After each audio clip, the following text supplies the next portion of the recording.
Les commerçants de légumes assis en plein milieu d'un tas d'immondices, de la pourriture, des eaux usées faisant le lit aux moustiques, aux odeurs nauséabondes. Les commerçants du marché de fruits de Bobo-Dioulasso n'en peuvent plus, des commerçants exténués mais aussi des riverains qui se plaignaient de leur environnement insalubre et propice aux maladies. Tous appellent à l'implication des autorités pour assainir les lieux. Des incinérateurs made in Burkina Faso, une conception de l'innovateur Salif Pierre Dondassé depuis Bobo-Dioulasso, une invention qui vient apporter une véritable bouffée d'oxygène dans la gestion des déchets biomédicaux. Instant de présentation des innovations dans cette édition.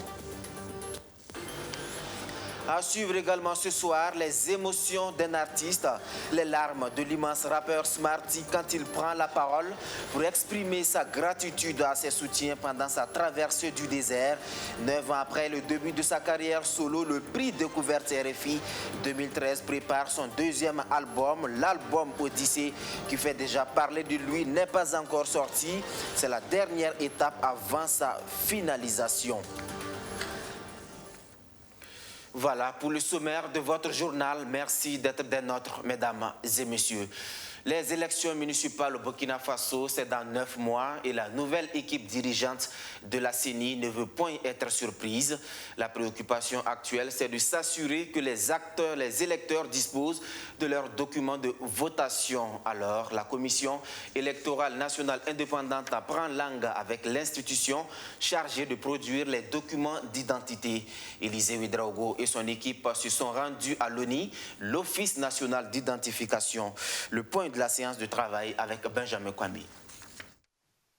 C'est une rencontre de prise de contact entre Élisée Ouedraogo, le président de la Commission électorale nationale indépendante, et Aristide Béré, celui de l'Office national d'identification. Avec les 15 commissaires de la CENI, c'est la première rencontre entre ces deux hommes chargés de produire les documents d'identité des Burkinabés. Des documents comme la carte nationale d'identité et le passeport utilisé pour l'enrôlement électoral. Ici, il est question pour Élisée Ouedraogo et son équipe de s'imprégner du processus de production et de délivrance de ces pièces en vue de mieux préparer les élections municipales à venir. Il était important pour nous, au moment où nous projetions sur des activités, des opérations électorales devant nous conduire aux échéances que vous connaissez, de découvrir ces documents qui sont, on va dire, les premiers instruments de base sur lesquels nous allons travailler sur le terrain, à savoir donc la carte nationale d'identité burkinabé et le passeport ordinaire. C'est pourquoi nous avons souhaité cette rencontre technique avec l'Office national d'identification qui a en charge la production de ces documents. Quelles sont les caractéristiques de ces documents dans le processus électoral? Des interrogations que Aristide Béré et son équipe expliqueront à la CENI au cours de cette rencontre technique, mais également exposer les difficultés de l'ONI pour qu'ensemble les deux institutions accordent mieux leur violon pour une élection communale transparente et crédible. Nous voulons qu'il y ait plus d'électeurs, nous voulons qu'il y ait plus d'inscrits sur le fichier électoral. Donc nous sommes très intéressés à ce qu'on puisse mettre tout en œuvre pour que chaque Burkinabé, en âge de pouvoir se procurer ce document, puisse le faire où qu'il soit à l'intérieur du pays. Dans cet élan, le président de l'ONI se dit disposé à œuvrer pour l'atteinte des objectifs de l'institution dirigée par Élisée Ouedraogo. Ici, Aristide Béré va expliquer à la CENI le mode de délivrance de ces documents d'identité. Vous savez que depuis 2018, il a été institué que c'est la carte nationale d'identité qui est un document d'enrôlement, en plus du passeport. Donc il était bon que nous exposons les considérations techniques liées à la carte nationale d'identité ou au passeport, à l'effet d'expliciter au mieux pour que l'ensemble des 15 comités ici présents comprennent tout le mécanisme d'enrôlement, de production et de délivrance de la carte nationale d'identité. Le point culminant de ce conciliabule est d'éviter qu'il y ait des désharmonies à la veille des votes, d'où cette collaboration en amont et en aval avec les deux entités. Eux ne participent pas aux élections municipales, mais ils suivent de près la situation nationale. Les Burkinabés de la diaspora, plus précisément ceux de la Belgique, ont reçu la visite du ministre délégué chargé des Burkinabés de l'étranger, Clarisse Ouba, un soutien du gouvernement à certains compatriotes vivant dans ce pays. Ils sont éprouvés en ce moment un sinistre né suite aux intempéries qui ont frappé de plein fouet l'Allemagne et ses pays voisins comme la Belgique. Ces fortes précipitations ont fait d'énormes victimes, tant sur le point humain que matériel. Benjamin Kwame. Des véhicules caillassés, suspendus par endroits, des bitumes dégradés et l'eau qui ruisselle abondamment, emportant et inondant des maisons. Des images observées le 14 juillet dernier lors de l'intempérie qui s'est déclarée en Allemagne, puis s'est étendue en Belgique et les pays voisins. En Belgique, ces fortes pluies ont fait une vingtaine de morts et de nombreux dégâts matériels, précisément à Liège. Parmi les victimes, il y a des Burkinabés. Et ce sont ces victimes que la ministre déléguée chargée des Burkinabés de l'étranger visite dans le cadre d'une tournée démarrée le 19 août 2021. Lorsqu'on met en place un ministère en charge des Burkinabés de l'extérieur, c'est pour s'occuper donc de nos compatriotes qui sont à l'extérieur, que ce soit en temps heureux ou en temps malheureux. Il se trouve que la nature ayant fait son œuvre, il y a eu des inondations donc dans cette région du monde, en Belgique et puis à Liège, où nous avons quand même une communauté assez importante. Et j'ai trouvé que c'était nécessaire que je puisse venir moi-même apporter et manifester la solidarité du gouvernement à nos compatriotes qui ont été donc touchés par ces inondations. C'est un message bien sûr de compassion, un message de solidarité et puis aussi un message d'encouragement. Après les inondations, il faut se reconstruire et reprendre les activités. C'est ce que tentent de faire certains Burkinabés sinistrés. Donc là, vous avez juste commencé de petits travaux, là, je vois que ça a été déblayé. Moi-même, j'étais déjà en travaux, en fait. Oui. Le grenier, le premier, j'étais déjà en travaux. Ouais. Et puis, je comptais attaquer le rez-de-chaussée. Le beau temps s'est annoncé. Clarisse Mérandol Oueba exhorte ces hommes et femmes burkinabés touchés par ce sinistre à ne point baisser les bras. Ils doivent se montrer toujours résilients pour occuper des places de choix dans ce pays étranger, lance-t-elle comme message. C'est tout naturellement avec une grande satisfaction que la communauté burkinabé a accueilli le message. Vraiment, c'est une situation qui a été hautement appréciée par la communauté, qui sent vraiment un rapprochement de leur ministre avec eux. Je suis à Bruxelles, ça fait 42 ans. Je suis très content, la communauté burkinabé qui est ici présente, tout le monde a apprécié la manière dont Madame la ministre nous a formulé toutes ces paroles. En marge de cette visite de soutien, la ministre Clarisse Oueba a rencontré la diaspora burkinabé. Elle a exposé à ses compatriotes les projets visant à contribuer au développement de leur pays d'origine. Et cela passera par la mise en place du Haut Conseil pour les Burkinabés de l'extérieur, une recommandation du Forum de la diaspora de 2018. Il faut savoir que les Burkinabés de la Belgique posent régulièrement des actions visant à aider les déplacés internes ici au Burkina Faso. Le sale visage du marché des fruits et légumes de la capitale économique du pays, Bobo-Dioulasso, un environnement devenu répugnant pour tous les acteurs qui s'y trouvent. En fait, le système d'assainissement et de nettoyage qui est très mal géré. Conséquence, les ordures sont entassées à proximité des lieux de vente. Vous allez le voir, le cadre ne donne aucune envie d'y rester plus d'une seconde. Commerçants, riverains sont exténués quand la direction des équipements marchands elle parle d'absence de moyens logistiques pour évacuer par jour plus de 40 mètres cubes d'ordures par jour. Aïchatou Blenya Majid Bakouan.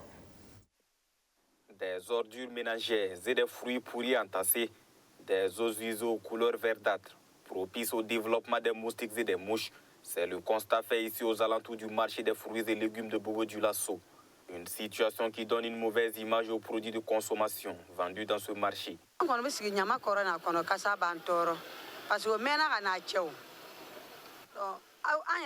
odeurs à côté de nous, les commerçants nous fatiguent.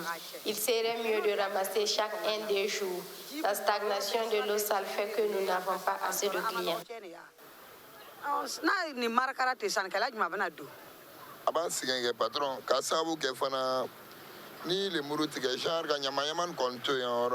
L'odeur de la saleté nous fatigue.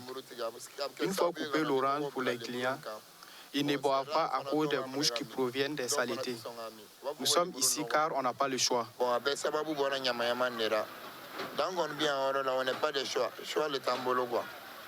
En plus de son impact économique sur les commerçants, cette insalubrité constitue un danger pour les riverains vivant à proximité du marché, surtout en cette période de paludisme.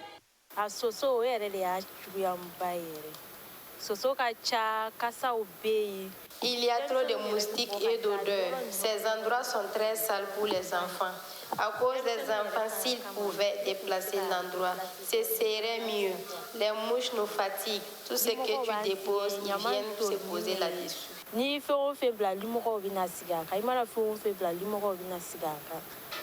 Souvent même, il y a les serpents même qui rentrent chez nous à cause de ces ordures-là. Puisque les choux là, ça vient avec les serpents et consorts là. Tu vois, non? Pour plus de précision, nous nous sommes rendus à la structure de gestion des équipements et des infrastructures marchandes de la commune de Bobo-Dioulasso. Selon ses premiers responsables, des difficultés de matériel d'évacuation sont à l'origine de cette situation. Alors pour l'évacuation de ces ordures, déjà nous avons mis en place un système où il y a des dames qui sont là tous les soirs pour le nettoyage du marché. Maintenant on a quelques petites difficultés en ce qui concerne l'évacuation de ces déchets. Essentiellement ici, la difficulté, comme je l'ai dit, elle est d'ordre logistique. C'est-à-dire que ce qui serait peut-être intéressant pour nous, ce serait peut-être d'acquérir un peu plus de matériel pour pouvoir évacuer ces déchets. Mais déjà, tout ça, c'est en réflexion. Et puis, avec notre partenaire, qui est la commune de Bobo-Dioulasso, ensemble, je pense que dans le bref délai, on pourra peut-être trouver une solution à ces difficultés d'évacuation. Trouver une solution à ces difficultés d'évacuation, en tout cas, c'est le souhait des commerçants et des riverains qui continuent de payer les pots cassés. Par jour, c'est en moyenne plus de 40 mètres cubes de déchets qui sont déversés aux alentours du marché de fruits et légumes de Bobo-Dioulasso, selon ses premiers responsables. Dans la même veine, il y a ce bel exemple en matière de gestion des déchets dans la ville de Bobo-Dioulasso. La cible ici, ce sont les déchets biomédicaux.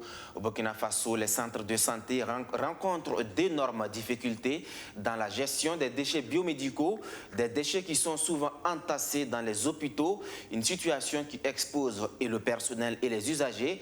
Pour pallier ce problème, donc, à Bobo-Dioulasso, Salifa Pierre Dondassé, un ancien agent de l'habitat et de la construction, a mis en place 2 incinérateurs biomédicaux. Pour les centres de santé, il s'agit du Wabzanga et du Guaba, des innovations qui se veulent abordables et plus étoffées que des incinérateurs qui viennent d'ailleurs. Une opportunité économique donc pour nos centres de santé.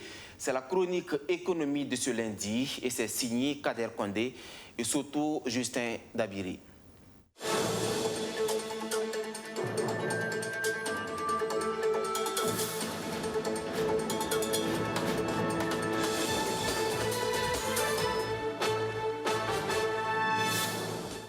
Le Wamzanga ou Bouftou en Morée, un incinérateur made in Burkina pour une meilleure gestion des déchets biomédicaux. Il a été conçu par le Burkinabé Jean-Pierre Dondassé pour répondre à la problématique de la gestion des déchets biomédicaux dans les centres de santé. Nous avons mis en place 2 ouvrages. Il y a d'abord le Guaba que vous allez voir un peu plus tard et le Mwabzanga. Mwabzanga, c'est un nom maori qui veut dire Bouftou. Et celui-là, on le met dans les grands centaines que les CHR, les CHU, etc. Il prend près de 3 mètres cubes de volume. Il est conçu avec des matériaux locaux. Ce que vous voyez en face, là, ce que vous voyez, c'est des tôles noires de 5 mm. À l'intérieur, nous avons un mélange de la terre argileuse, du ciment et de l'argile, et non, de la cendre du moins, qu'on fait le mélange. Malgré le degré de température que ça dégage, vous pouvez le toucher et sans sentir les brûlures. Le Wamzanga est composé d'une chambre à combustion et d'une chambre de traitement de la fumée. Il peut, selon son promoteur, brûler environ 1 tonne de déchets biomédicaux par jour. Et une fois incinéré, au lieu que la fumée soit dans la nature, la fumée se converge dans la seconde chambre qu'on appelle la chambre à fumer. Et cette chambre sert à filtrer, à traiter la fumée et qui ressort maintenant par la cheminée. On n'a pas besoin de lubrifiant, de la haute tension en électricité.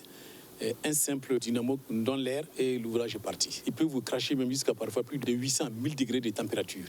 Contrairement aux incinérateurs électriques, le Wamzanga est facilement utilisable et moins coûteux. Il a déjà fait ses preuves au centre de traitement des malades de la COVID-19 des Hauts-Bassins, où il a été installé en avril 2020. Le fait d'avoir cet incinérateur, vraiment, ça nous a beaucoup soulagé en matière de la gestion des déchets biomédicaux. La capacité est plus grande. Récemment, on avait d'autres incinérateurs électriques, mais de très faible capacité. Mais celui-là, il est de grande capacité et aussi l'utilisation est très facile. Et quels que soient les déchets qu'on a produits ici, que ce soit les piquants, les tranchants, comme les déchets mous, on a tout incinéré ici. Et vous voyez, l'incinérateur, il est très pratique. Aussi, tous les déchets issus de l'incinération, par exemple, les résidus de l'incinération, il y a une force qui est là, où une fois qu'on les ressort, on les jette directement dedans. Voilà, donc, vraiment, ça nous a beaucoup aidé en matière de la gestion des déchets biomédicaux dans le centre ici. Même en cas de panne, nous sommes disposés à réparer sans vous déranger. Et quand on met ça en activité, vous avez une année, on donne une année pour le travail. Durant l'année, s'il y a des problèmes, nous sommes là pour dépanner. Avant le Wamzanga, Jean-Pierre Dondassé a mis en place le Guaba, qui veut dire foyer en langue djoula, un incinérateur qui est aujourd'hui installé dans plusieurs centres de santé du Burkina Faso. Ouagadougou, Nounan, Tougan, Koudougou, Gawa, Dédougou et Bobo Dioulasso sont les localités qui bénéficient déjà de l'expertise de l'innovateur Jean-Pierre Dondassé et sa jeune équipe.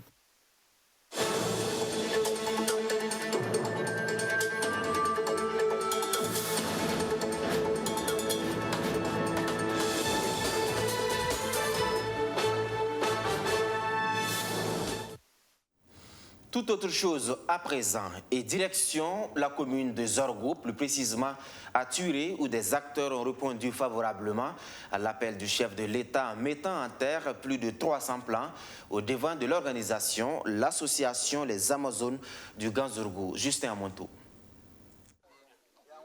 Journée de reboisement à Turé, commune de Zorgo.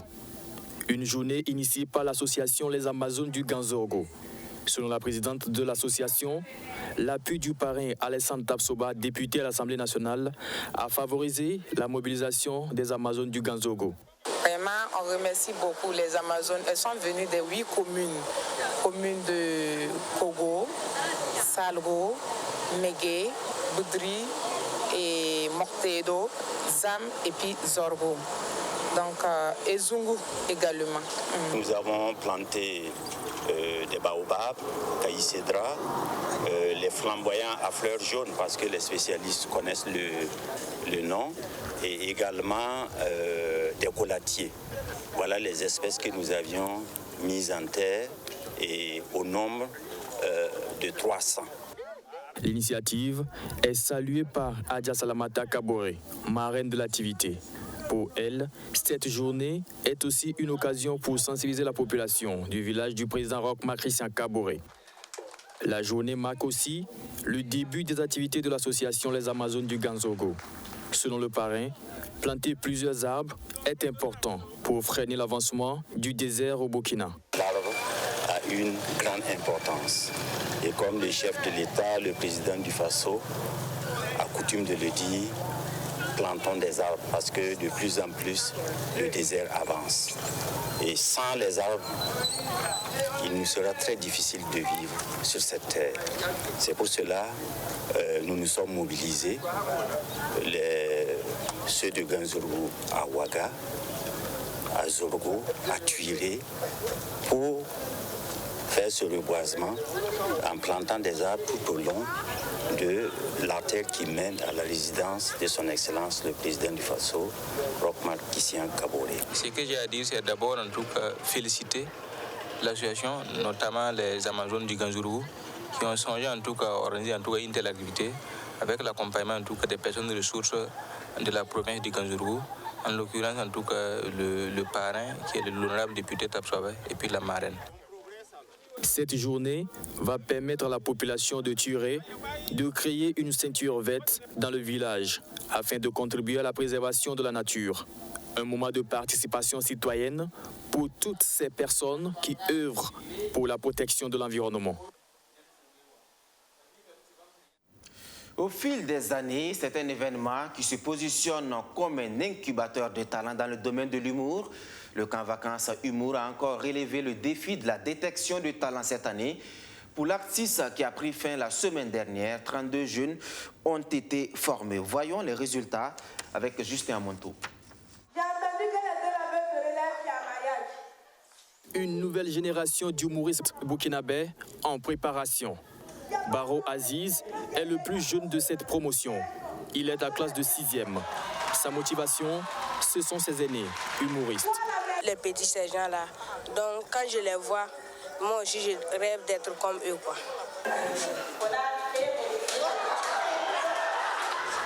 Ils sont 32 jeunes à participer cette année au camp vacances humour, génération 2020.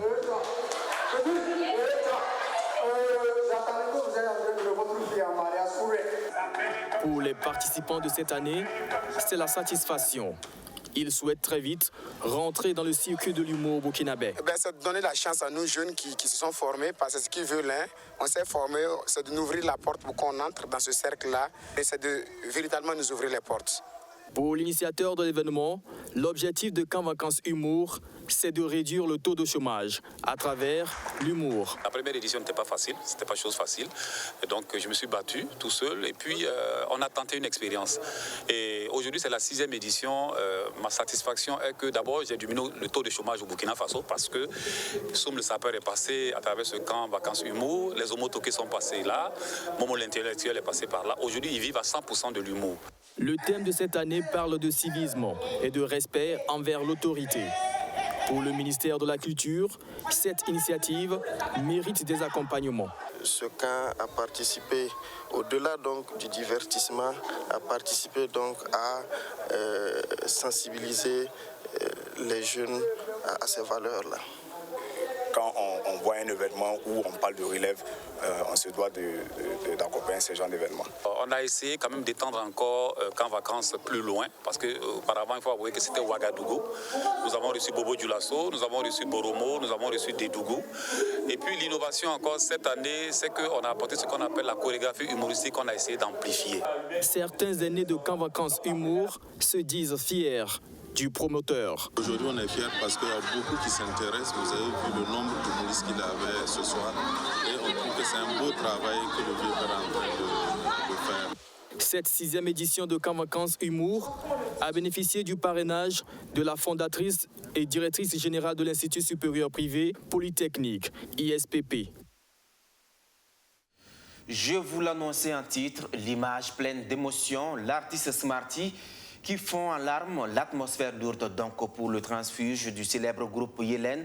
Smarty se remémore sa traversée du désert à l'occasion de la séance d'écoute privée de son nouveau album en préparation.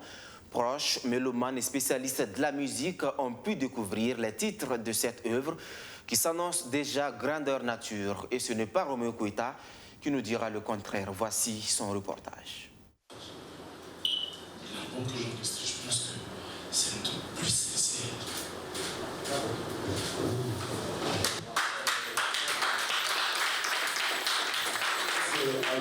C'est l'image de la soirée.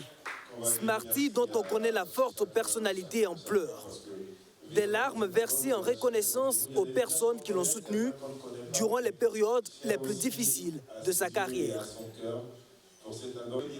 Ce soutien lui a permis de se relever, de trouver l'énergie pour enregistrer ce deuxième album, 9 ans après le premier de sa carrière solo. L'œuvre sonne comme une thérapie et dans laquelle l'artiste tente de faire table rase sur le passé tout en assumant ses erreurs. Il tente clairement de le dire dans le titre RAP. Quand je marche dans la vallée de l'ombre de mes remords, je m'habitue aux préjugés et j'assume aussi mes torts. Toucher le fond est une victoire pour celui qui s'en sort. On réfléchit mieux dans le noir, tout ce qui brille n'est pas dehors. Cet album, c'est beaucoup de soleil.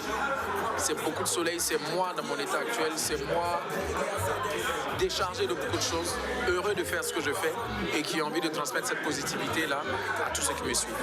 L'album est baptisé Odyssée, plus que quelques touches techniques avant la sortie officielle.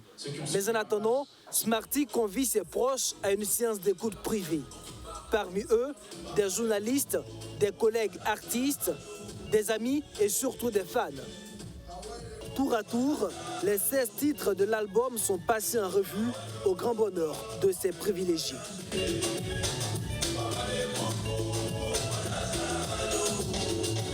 Aujourd'hui, je n'ai pas écouté, j'ai voyagé. J'ai voyagé parce que j'étais dans du Maître Gims, j'étais dans du Grand Corps Malade, j'étais à Wemtenga, et c'est tout ça qui fait Smarty. Quand Smarty chante, quand il rappe, je l'aime pourquoi? Je l'aime parce que derrière chaque mot, moi ce sont des images que je vois. C'est un album, je suppose, en tout cas et je l'espère pour lui, va l'amener un peu partout dans le monde, sur toutes les scènes du monde, comme d'ailleurs le nom le dit, que ce soit vraiment un véritable odyssée. Plusieurs thèmes y sont abordés. Les problèmes de couple, la condition de la femme, l'immigration, entre autres. Le style aussi est varié, du rap inévitablement, du chant, de la trappe même, et plusieurs collaborations avec des artistes burkinabés et étrangers. On peut citer Ameti Meria, Askoy, Tiken Jafakoli, Magic System et Mandoué, son ex-binôme de Yélène. Plus qu'un simple featuring, l'acte est symbolique. Non, quand vous avez un titre où je dis du respect pour Mandoué, mais pas son entourage, et que dans le même album, vous avez Mandoué avec moi, ça prouve toute la sincérité de nos propos, que ce soit lui ou que ce soit moi. La chose la plus sincère, c'est ce qu'on peut écrire dans une chanson. Donc moi, en tout cas, je conçois ça comme ça. Voilà, donc je pense que ça s'est fait naturellement de faire cette chanson, de la mettre sur l'album.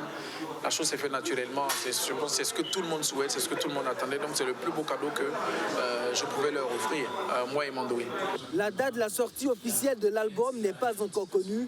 Et puisqu'il pourrait être le dernier selon l'artiste lui-même, alors il veut faire les choses dans les règles de l'art.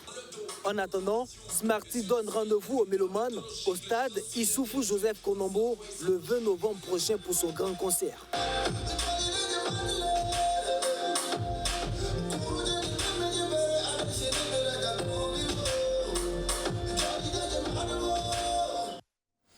Bon vent à l'artiste. Avant de nous quitter, prenons les nouvelles des étalons et leur staff qui séjournent en ce moment même au Maroc dans le cadre des éliminatoires de la Coupe du Monde Qatar 2022. La délégation est arrivée à Marrakech dans la nuit du vendredi à samedi dernier. Le 11 national qui devrait affronter le Niger le 2 septembre prochain poursuit ses préparatifs. Ce dimanche a eu lieu le deuxième entraînement des joueurs, même s'ils ne sont pas tous présents au Maroc. Le point de notre envoyé spécial, Arsène Konitamdi. Adama Gira, Ismaïla Ouedraogo, Mohamed Ouattara, Patrick Malo et Ismaïla Ouattara ont rejoint le groupe des États dans l'après-midi de ce dimanche. Des présences qui permettent au coach de débuter les phases tactiques de la préparation en attendant de nouvelles arrivées. La défense, l'un des principaux chantiers de Kamou Malo. Edmond Tapsouba blessé, il faudra trouver celui qui formera la nouvelle charnière centrale avec Issoufou Dayou. Soumaïla Ouattara, qui a récemment quitté le Raja Athletic Club de Casablanca pour le Fous Rabat, se sent prêt pour relever le défi. Et déjà, je me sentais toujours, mais je suis là, je suis concentré et j'attends la décision du coach. Voilà. Et le jour où le coach me donnera ma chance, je ferai de mon mieux pour bien saisir. Charles Kabouré, les frères Alain et Bertrand Traoré et Abdou Razak Traoré ne font pas partie du groupe. En l'absence de ces cadres du vestiaire, le groupe se cherche peut-être un nouveau leader. Un rôle qu'Adama Gira pourrait bien endosser pour épauler la pléthore de jeunes étalons convoqués pour cette double confrontation. Le football aujourd'hui, on ne peut pas dire, à 17 ans déjà, il y a des exigences. Si tu es là ici déjà, c'est que tu peux représenter valablement le pays. Donc les absences, nous les avons, c'est la réalité. On va faire avec ce que nous avons. Mais bon, je suis là, je suis un peu plus expérimenté que les jeunes. Je vais les soutenir, je vais essayer de les conseiller. Et aussi, je suis là comme joueur et à la disposition du coach. L'une des mauvaises nouvelles de ce début de préparation, la blessure de Cyril Bayala en championnat avec Ajaccio en Ligue 2 française. Pour le remplacer, Kamou Malo mise une pièce sur le jeune Boutué Fiacre Kwame, un binational qui peut aussi jouer pour la Côte d'Ivoire. j'ai préféré faire appel à un jeune garçon qui nous a donné beaucoup d'espoir, en tout cas lors du tournoi junior, à la personne de Kwame Botier, qui est présentement à Ajaccio, qui pète la forme. C'est un enfant courageux. Je pense que c'est maintenant que nous devons le relancer, surtout que c'est un enfant qui est un peu à cheval entre deux nations. Nous préférons déjà le coopter dans notre effectif. Déjà, à l'heure où je vous parle, je pense que le garçon est déjà à Marseille pour sa visite et en fait d'embarquer pour Marrakech. Oula Abbas Traoré, Draman Nikima, Hervé Koufi, Gustavo Sangaré, Hassan Bandé et Abdul Faisal Tabsouba sont les derniers à rejoindre le groupe dans la soirée de ce dimanche. Ce journal qui s'achève, merci à tous de l'avoir suivi. Si vous nous faites confiance depuis la commune de Marcoy dans l'Oudanlan, eh bien vous le faites bien, soyez-en remerciés. À demain pour d'autres actualités. Bonsoir.